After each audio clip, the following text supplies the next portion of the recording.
ಎಷ್ಟೊಂದು ಜನ ಕನ್ನಡಿಗರು ಕೆನಡಾಗೆ ಇಮಿಗ್ರೇಟ್ ಆಗ್ತಾ ಇದ್ದೀರಾ, ಟೊರೊಂಟೋಗೆ ಇಮಿಗ್ರೇಟ್ ಆಗ್ತಾ ಇದ್ದೀರಾ. ನೀವು ತುಂಬ ಜನ ನನಗೆ ಇನ್ಸ್ಟಾಗ್ರಾಮಲ್ಲಿ ಮೆಸೇಜ್ ಮಾಡ್ತೀರಾ, ನಾವು ಬರ್ತಾ ಇದ್ದೀವಿ, ಬಂದಿದ್ದೀವಿ, ಬಟ್ ಇವಾಗ ನಮ್ಮ ಮನೆ ಯಾವ ಏರಿಯಾದಲ್ಲಿ ತೊಗೋಬೇಕು ಅಂತ ನಮಗೆ ಗೊತ್ತಾಗ್ತಾ ಇಲ್ಲ ಅಂತೆಲ್ಲ ನೀವು ತುಂಬ ಜನ ಮೆಸೇಜ್ ಮಾಡ್ತಾ ಇರ್ತೀರಾ. ಐ ಥಿಂಕ್ ಈ ಎಲ್ಲ ಕ್ವೆಶನ್ಸ್ಗೆ ನಾನು ಆನ್ಸರ್ ಮಾಡೋದಕ್ಕಿಂತ ನೀವು ಪ್ರೊಫೆಷ್ನಲ್ ಹೆಲ್ಪ್ ತೊಗೊಂಡ್ರೆ ತುಂಬಾ ಒಳ್ಳೆಯದು. ಸೊ ನಮ್ಮ ಕನ್ನಡದವರೇ ಆಗಿರುವಂಥ ಡಿಸೋಜಾ ಅವರು ಇಲ್ಲಿ ರಿಯಾಲ್ಟರ್ ಆಗಿದ್ದಾರೆ. ಸೊ ನಿಮಗೆ ಈ ಥರದ ಏನೇ ಒಂದು ಕ್ವೆರೀಸ್ ಇದ್ರೂ, ಮನೆ ರೆಂಟ್ ಮಾಡೋಕ್ಕಾಗಿರ್ಬೋದು ಅಥವಾ ಬೈ ಮಾಡೋಕ್ಕೆ ಏನೇ ಇದ್ರೂ ನೀವು ಅವ್ರನ್ನ ಕಾಂಟ್ಯಾಕ್ಟ್ ಮಾಡ್ಬೋದು. ಅವರು ಎಲ್ಲ ವಿಷಯದಲ್ಲಿ ನಿಮಗೆ ತುಂಬ ಚೆನ್ನಾಗಿ ಹೆಲ್ಪ್ ಮಾಡ್ತಾರೆ. ಅವರೆಲ್ಲ ಒಂದು ಡೀಟೇಲ್ಸನ್ನು ನಾನು ಡಿಸ್ಕ್ರಿಪ್ಷನ್ ಬಾಕ್ಸಲ್ಲಿ ಹಾಕಿರ್ತೀನಿ. ಸೊ ನೀವು ಅವ್ರನ್ನ ಕಾಂಟ್ಯಾಕ್ಟ್ ಮಾಡಿದ್ರೆ she will be very happy to help you.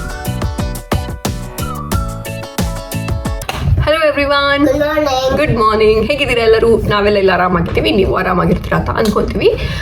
So ಇವತ್ತು ನಾನು ಲಾಸ್ಟ್ ವೀಡಿಯೋದಲ್ಲಿ ಏನು ಹೇಳಿದ್ದೆ, ಒಂದು ನಮಗೆ ಜಾಸ್ತಿ ವೀಡಿಯೋ ಹಾಕೋಕ್ಕಾಗ್ತಿಲ್ಲ ಬಿಕಾಸ್ ನಾನು ಇಲ್ಲಿ ಕೆಲಸಕ್ಕೆ ಸೇರ್ಕೊಂಡಿದ್ದೀನಿ ಅಂತ. ಆವಾಗ ನೀವು ತುಂಬ ಜನ ಕೇಳಿದ್ರಿ ನಾನೇನಾದರೂ ಇಲ್ಲಿ ಎಕ್ಸಾಮ್ ಬರ್ತಿದ್ದೀನ ಕೆಲಸ ಸಿಗೋ ಮುಂಚೆ, ಇಂಗ್ಲೀಷ್ ಟೆಸ್ಟ್ ಏನಾದರೂ ಬರ್ತಿದ್ದೀನ ಅಂತ. ಆ ಥರ ಏನೂ ಇಲ್ಲ. ಇಂಗ್ಲೀಷ್ ಟೆಸ್ಟ್ ಅದು ಬರೆಯೋದು ಇವಾಗ ಯಾರು PR ಅಪ್ಲೈ ಮಾಡ್ತಾರೆ ಅವರು ಬರಿಬೇಕು.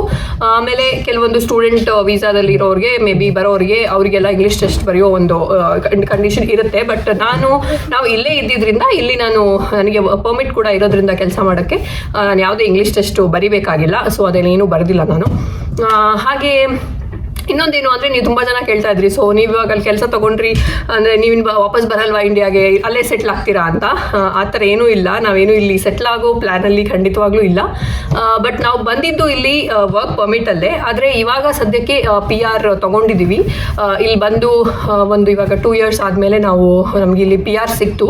ಅಂದರೆ ಪರ್ಮನೆಂಟ್ ರೆಸಿಡೆನ್ಸಿ. ನಮಗೆ ಇಲ್ಲಿ ಎಷ್ಟು ವರ್ಷ ಬೇಕಿದ್ರೂ ಇರ್ಬೋದು ಕೆನಡಾನಲ್ಲಿ.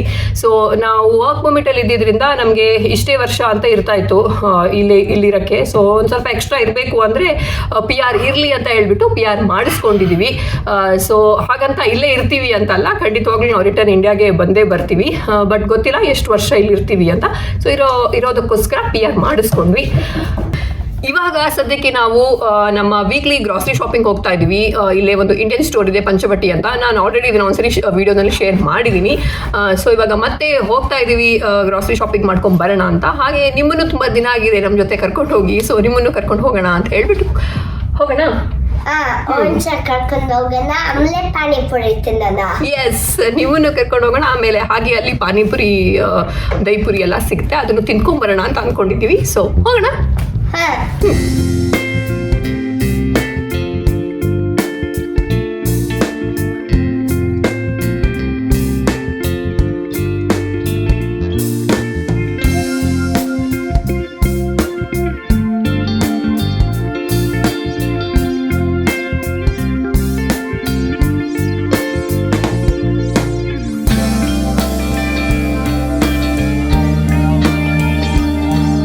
ಸೊ ಪಂಚವಟಿಗೆ ನಾವು ಯೂಶಲಿ ಬೇರೆ ಗ್ರಾಸರಿ ಸ್ಟೋರಲ್ಲಿ ಏನು ಸಿಗಲ್ಲ ಇಂಡಿಯನ್ ಥಿಂಗ್ಸು, ಅದನ್ನು ಪರ್ಚೇಸ್ ಮಾಡೋಕ್ಕೆ ಬರ್ತೀವಿ. ಹೆಚ್ಚಾಗಿ ಇಲ್ಲಿ ಬೇರೆ ಕೆನಡಿಯನ್ ಗ್ರಾಸರಿ ಸ್ಟೋರಲ್ಲೆಲ್ಲ ಎಲ್ಲ ಇಂಡಿಯನ್ಸ್ ಥಿಂಗ್ಸ್ ಸಿಗುತ್ತೆ ಆಲ್ಮೋಸ್ಟ್. ಬಟ್ ಯಾವುದು ಸಿಗಲ್ಲ ಅದನ್ನು ತೊಗೊಳಕ್ಕೆ ಮಾತ್ರ ಇಲ್ಲಿ ಬರ್ತೀವಿ ನಾವು. ಯಾಕಂದರೆ ಇಲ್ಲಿ ಆಲ್ಮೋಸ್ಟ್ ತರಕಾರಿಗಳಿಗಾಗಿರ್ಬೋದು ಅಥವಾ ಬೇರೆ ಸ್ಪೈಸಸ್, ಬೇಳೆಗಳಿಗೆಲ್ಲ ಒಂದು ಸ್ವಲ್ಪ ಎಕ್ಸ್ಪೆನ್ಸಿವ್ ಇರುತ್ತೆ. ಸೊ ನೀವು ಇವಾಗ ಹೊಸದಾಗಿ ಬಂದಿರೋರಾದರೆ ಬೇರೆ ಗ್ರಾಸರಿ ಸ್ಟೋರಲ್ಲಿ ಸಿಗದೇ ಇರೋದು ನಿಮಗೇನಾದರೂ ಇಂಡಿಯನ್ ಥಿಂಗ್ಸ್ ಬೇಕು ಅಂದರೆ ಇಲ್ಲಿಂದ ನೀವು ಪರ್ಚೇಸ್ ಮಾಡ್ಬೋದು. ನಾನು ಇಂಡಿಯನ್ ತರಕಾರಿಗಳಲ್ಲಿ ಮಿಸ್ ಮಾಡೋದು ಅಂದರೆ ನಮ್ಮ ಮಂಗಳೂರು ಸೌತೆಕಾಯಿ. ನೋಡಿ ಇಷ್ಟು ಚಿಕ್ಕದಿದೆ, ಅದಕ್ಕೆ ಇಲ್ಲಿ $7 ಇದೆ ಪರ್ ಪೌಂಡ್. ಅಂದರೆ ಆಲ್ಮೋಸ್ಟ್ ಇದು $12-13 ಆಗುತ್ತೆ.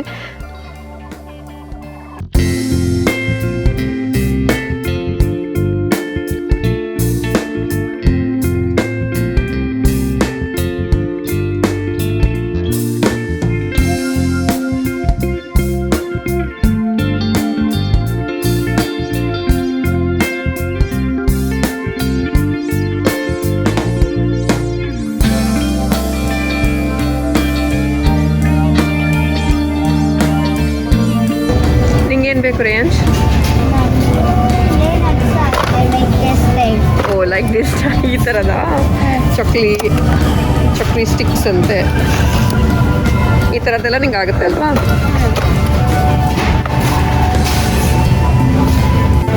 ಅವ್ರು ಈ ಥರದ್ದು ಆಗುತ್ತೆ ಅಲ್ಲ, ಅವ್ರು ಈ ಥರದ್ದು ಆಗುತ್ತಾ? ಫುಲ್ ಬಿಸ್ಕೆಟ್ಸ್ ಎಲ್ಲ ಇಂಡಿಯನ್ ಬಿಸ್ಕೆಟ್ಸ್ ಇದೆ ಇದರಲ್ಲಿ ಅಲ್ಲ. ಯಾ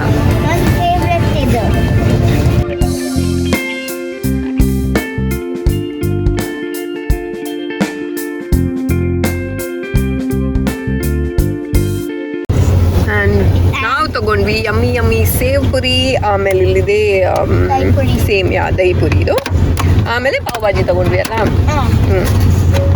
ರೇಂಜ್ಗೆ ಯಾವುದು ಫೇವ್ರೇಟ್? ದಹಿ ಪುರಿ ಫೇವ್ರೇಟ್ ಅವನಿಗೆ.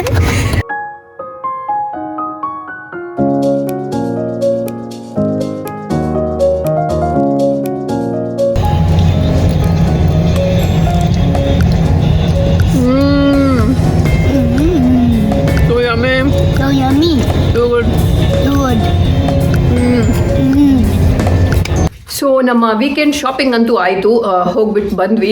ಪಾನಿಪುರಿ ಏನೋ ತಿನ್ಕೊಂಡು ಬಂದ್ವಿ, ದಹಿ ಪುರಿ. ಬಟ್ ಸ್ಟಿಲ್ ಇವಾಗ ಡಿನ್ನರ್ ರೆಡಿ ಮಾಡಬೇಕಲ್ವ, ಹಸ್ವಾಗ್ತಾ ಇದೆ ರಾತ್ರಿ ಡಿನ್ನರ್ಗೆ.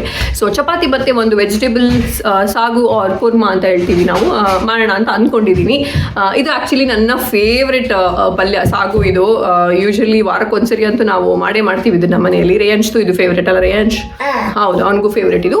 ಸೊ ನಿಮ್ಮ ಜೊತೆನೂ ಶೇರ್ ಮಾಡೋಣ ಅಂತ ಅನ್ನಿಸ್ತು. ಸೊ ಮಾಡ್ತಾ ಇದ್ದೀವಲ್ಲ ಹೆಂಗಿದ್ರು, ಸೊ ಮಾಡೋಣ. ಕುರ್ಮಾ ಮಾಡೋಕ್ಕೆ ಏನೇನು ಬೇಕು ಅಂತ ನೋಡೋಣ ರೇಯನ್ಶ್. ಏನೇನು ಬೇಕು ಇಲ್ಲಿ ಇವಾಗ?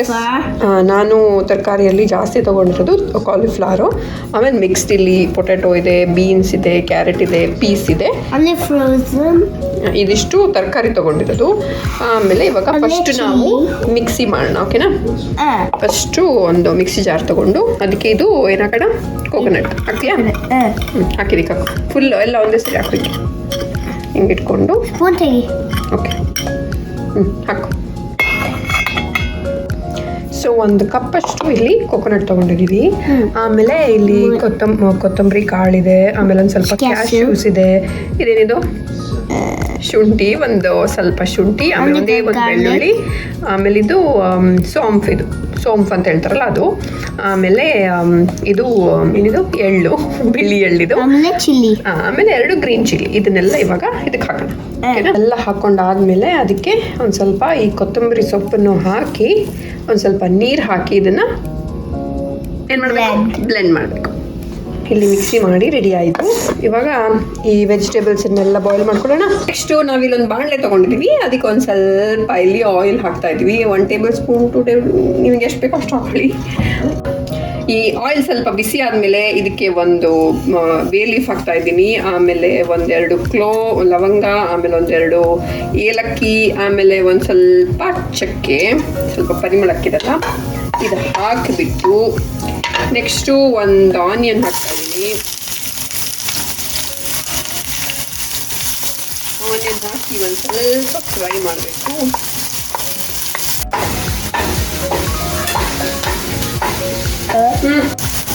ಆನಿಯನ್ ಸ್ವಲ್ಪ ಸಾಫ್ಟ್ ಆದಮೇಲೆ ಅದಕ್ಕೆ ಇಲ್ಲಿ ಒಂದು ಟೊಮೆಟೊ ಹಾಕ್ತಾ ಇದ್ದೀನಿ. ಟೊಮೆಟೊ ಹಾಕಿ ಒಂದು ಸ್ವಲ್ಪ ಅದಕ್ಕೆ ಉಪ್ಪು ಹಾಕಿ ಅದು ಫುಲ್ ಸಾಫ್ಟ್ ಆಗುವಷ್ಟು ಫ್ರೈ ಮಾಡೋದು. ಅದನ್ನು ರುಚಿಗೆ ತಕ್ಕಷ್ಟು ಉಪ್ಪು ಹಾಕ್ತಾ ಇದ್ದೀನಿ. ಸೊ ಇವಾಗ ಅದೊಂದು ಸ್ವಲ್ಪ ಸಾಫ್ಟ್ ಆಗಿದೆ. ಇವಾಗ ಅದಕ್ಕೆ ನಾನು ಕಟ್ ಮಾಡ್ಕೊಂಡಿರೋ ಎಲ್ಲ ತರಕಾರಿ ಹಾಕ್ತಾ ಇದ್ದೀನಿ. ಬೀನ್ಸು, ಕ್ಯಾರೆಟು, ಪೀಸು, ಆಮೇಲೆ ಒಂದು ಸ್ವಲ್ಪ ಕಾಲಿಫ್ಲವರ್. ಇದನ್ನೆಲ್ಲ ಫಸ್ಟು ನೀಟಾಗಿ ಫ್ರೈ ಮಾಡಿಕೊಂಡು ಬೇಯಿಸ್ಕೋಬೇಕು. ಇದನ್ನು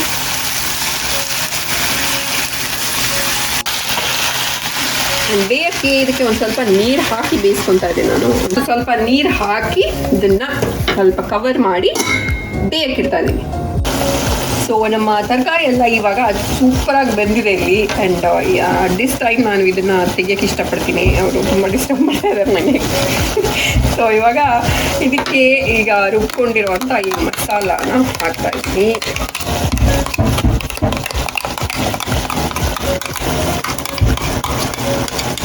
ಅದನ್ನು ಹಾಕಿ ಮಿಕ್ಸ್ ಮಾಡಿ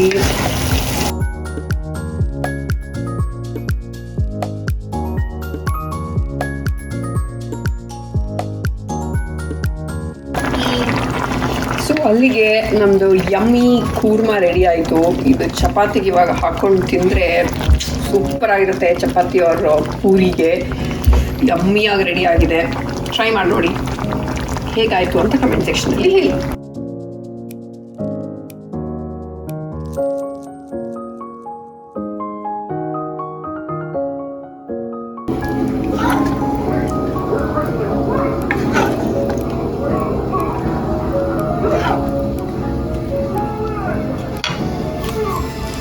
ಯಮ್ಮಿ ಚಪಾತಿ ಜೊತೆ ಯಮ್ಮಿ ಕೂರ್ಮಾ.